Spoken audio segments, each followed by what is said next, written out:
Former president did something he rarely does and expressed regret only. His regret was about vacating the White House after he lost the 2020 election. Thank you very much. We had the safest border in the history of our country the day that I left. I shouldn't have left. I mean, honestly, because we did so well. So, Mr. Trump apparently now wishes he had just claimed squatters' rights in the executive mansion. This after he actually made an attempt to retain power despite the deadly January 6, 2021 Capitol attack spurred in part by his election lies. Peaceful transfer of power be damned. Now Mr. Trump resorting to more baseless election lies in hopes that it will help him get him back into the White House, presumably. At the same time, he has been escalating violent sounding rhetoric in the wake of 2 assassination attempts on his own life, thankfully unsuccessful. Trump suggested that he wouldn't mind a gunman trying to get to him if they were shooting through one particular group of people. And I have this piece of glass here,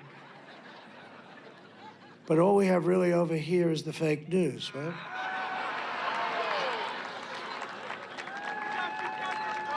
And to get me, somebody would have to shoot through the fake news.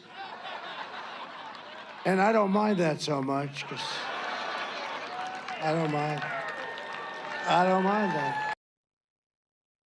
The Trump campaign communications director, Stephen Chung, quickly tried to clean up that statement. He said, quote, "The president's statement about protective glass placement has nothing to do with the media being harmed. Trump was stating that the media was in danger and that they were protecting him and therefore were in a great danger himself and should have had a glass protective shield. Also, there can be no other interpretation of what was said," unquote. Oh, I don't know about that, Stephen. There's another possible interpretation. Trump, whether joking or not, maybe was suggesting that he would be okay with members of the free press being shot, being his human shields. Maybe that's a different interpretation. Let's discuss with David Urban and Van Jones. David, of all things Donald Trump could be saying, why is he closing like this? I know that wouldn't be how you would advise him to be closing. When do I get an easy segment, Jake Tapper? when do I get an easy one, right? So listen, obviously that's not the way you want to close. You want to stand up there and say, listen, people of Pennsylvania, people of Lidditz, Lancaster County, are you better off today than you were 4 years ago? Yes. No, we are not. Right? That's what you want to hear. That's the kind of chant you want to hear. You should say, hey, Bob Casey, if I'm so unpopular, why are you still running commercials with me in it the day before the election? Those are the kind of things you want to highlight. She broke it. I'm going to fix it. That's what you want to talk about. Yeah, I don't want to be on here having to make up, and Stephen Chung couldn't even spin that one, right? No, that was... Listen, it's regrettable. He shouldn't have said it. Stick to the message. The ads are great. The messaging is clear. Are you better off than you were 4 years ago? No. We're going to make things better, put me back in power. That's what you're talking about. 4 years ago, we were in the throes of COVID. Well, not in the throes of the pandemic. But 5 years ago, maybe. But by the way, I don't mind. I like the Biden. At least the Biden's authentic, right? Joe Biden's authentic who he is, right? Like, I didn't mind it. It turned out, well, I'm sure you didn't mind it. Van, how do you see these two closing? Because honestly, I don't know what's going to happen tomorrow or when all the votes are counted, et cetera. But Trump doesn't sound like he's closing strong. That's just a take. Look, I don't know what Trump is doing. If he decided, I want to lose this election and I'm going to do everything I can to lose it, he could come up with better stuff to say. I mean, he might be in some kind of nightmare. He's trying to let us know he doesn't want the job. But I'd rather talk about Kamala Harris. The closing that she's doing, I think, is positive for the country.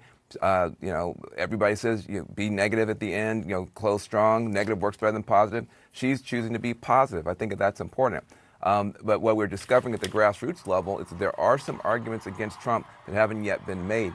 If you're trying to get young black guys in the streets of Philadelphia to vote, tell them that Donald Trump is going to make every cop do stop and frisk, which he's committed to do, wants complete immunity and amnesty for every cop, no matter what they do, and that he's going to federalize petty street crime.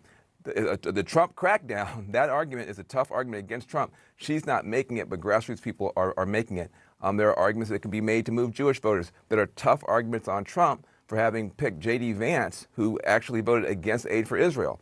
Those arguments are resonating in the Philly suburbs. These are tough arguments against Trump that the grassroots is making, even though Kamala Harris has decided to be above it all. But door to door, there are still arguments against Trump that have to be made. So, David, just because you're an expert on Pennsylvania, give me your top 2 counties that you're going to be keeping an eye on tomorrow, just to see what the margins are. Like, what are you really going to be looking at? Yeah, Jake, look, Philadelphia County's got to be one of the top you look at, right? Because that's where this race is going to be won or lost in terms of numbers. I look at Obama's 08 numbers. I look at Biden's numbers in 20. Huge numbers. Biden outpaced Obama, got more raw votes. And the Harris campaign needs huge numbers out of the city, their net numbers. I think Bob Brady, the chairman of the Democratic Party, says if we don't get like 500,000 net votes, they're not going to win. And that's just factually true. That's why Kamala Harris is going to all these other places in the state today, because she realizes she's going to have to make that up. You can answer me this question, Jake. Is Kamala Harris more popular than Barack Obama was in 08? Is she more popular than Joe Biden was in 20? Philadelphia's own son, kind of Scranton Joe? I don't think so. So they're going to have to get big numbers out of Philly. So I'd look at Philly, then I'd look at the other end of the state. Let's look up in Erie County, always the bellwether, right? So those are the 2 I'm paying close attention to. So I'll just, to answer your question, she doesn't have to be more popular than Obama. She just has to be more popular than Trump. Well, and one person you skipped over that. Hillary Clinton actually did better in Philly than Joe Biden did because of all the in Philly, because of all the erosion in the suburbs. Okay, Van, what state are you going to be looking at tomorrow, Van? I'm going to be looking at 3 states tomorrow. Pennsylvania, and then Pennsylvania, and then after that, Pennsylvania. We appreciate it. We appreciate the love. We do. Yeah, it's the whole ball game. Almost impossible for either one of them to win if they, 19 electoral votes. That's a massive chunk of the available votes. And I agree with David. Look, Philadelphia is so important for us, but the overall, not just on this one, the overall vote totals have been going down, down, down in Philadelphia. And so we're fighting gravity in Philadelphia, not just Donald Trump, but people like Pastor Carl Day on the ground with his forces trying to make it happen in Philadelphia. So, and Jake, real quickly, too, in the Philly suburbs, right, Biden wants 72% of the Jewish vote. I don't think she's going to get 72% of the Jewish vote. Just me. I don't know. Maybe I'm crazy. It's tough. We'll see. We will see. Both of you get some rest, because we're going to be using you a lot tomorrow, I'm sure. David Urban, Van Jones, thanks for both your appearances today.